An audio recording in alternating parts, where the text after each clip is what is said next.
Assalamualaikum warahmatullahi wabarakatuh. Sahabat beriman, setiap yang Allah perintahkan atau larang pasti terdapat hikmah atasnya.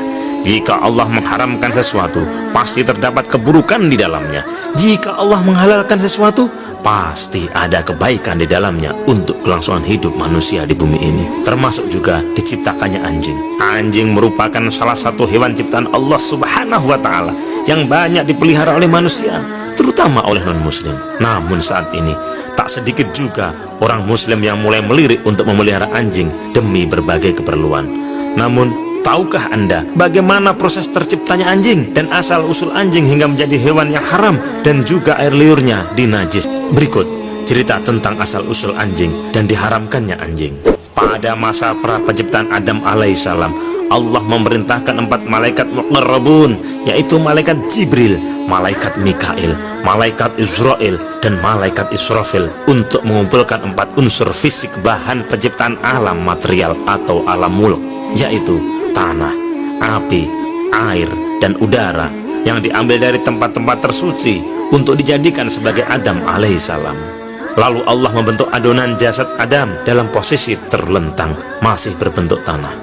Pada saat ini, karena belum ditiupkan ruh kepadanya, adonan berbentuk manusia ini belum hidup. Pada masa ini, sebagaimana Adam adalah prototipe manusia, semua hewan dan tumbuhan sudah ada prototipenya pula di surga.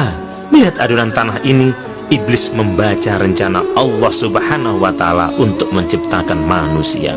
Dia demikian cemburu, dan didatangilah adonan tanah ini, dan iblis meludah kepadanya. Ludah iblis ini jatuh pada titik di mana ada pusar kita sekarang. Karena hal ini, maka marahlah Allah Subhanahu wa Ta'ala kepada iblis, dan diusirnya iblis dari wilayah surga, dan iblis tertahan di muka gerbang surga. Lalu dia mencari akal bagaimana untuk memasuki surga kembali. Karenanya iblis dalam rencananya harus menghasut kuda. Ia menghasut raja burung di surga pada saat itu, yang masih berbentuk seperti burung merak tapi jauh lebih indah, minta diselundupkan ke dalam surga. Raja burung itu memanggil hewan terindah di surga saat itu, yaitu ular. Ketika itu ular masih hewan yang sangat indah dan memiliki 4 kaki. Ular menyediakan mulutnya kepada iblis, dan masuklah ular kembali ke surga dengan iblis di dalam mulutnya, membawa iblis menemui kuda. Iblis menghasut kuda dengan mengatakan, jika makhluk itu Adam alaihissalam tercipta, maka hingga akhir zaman keturunannya akan menduduki punggung keturunanmu. Kuda sangat marah mendengar hal ini, dan larilah ia ke adonan tanah Adam tadi untuk menginjak-injaknya. Tapi pada saat kuda mendekat, Allah Subhanahu wa Ta'ala mengambil secuil tanah pada bagian terkena ludah iblis tadi, dan dari tanah yang terkena ludah iblis tadi dijadikanlah seekor anjing. Anjing inilah yang mengusir kuda, dan ia sesuai perintah Allah menjaga adonan tanah Adam sampai dihidupkannya. Dari sini bisa dipahami kenapa anjing adalah hewan yang paling setia kepada manusia, karena ia tercipta dari adonan tanah yang sama dengan Adam alaihi salam. Tetapi anjing sudah tercampur dengan ludah iblis. Inilah awal mula air liur anjing menjadi dinajiskan.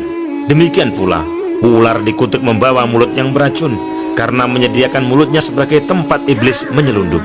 Ia pun dikutuk dengan dibuang ke 4 kakinya menjadi melata dan lambat, dan dihilangkan predikatnya sebagai hewan terindah di surga yang pernah diciptakan oleh Allah Subhanahu wa Ta'ala.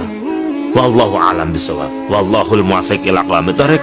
Assalamualaikum warahmatullahi wabarakatuh.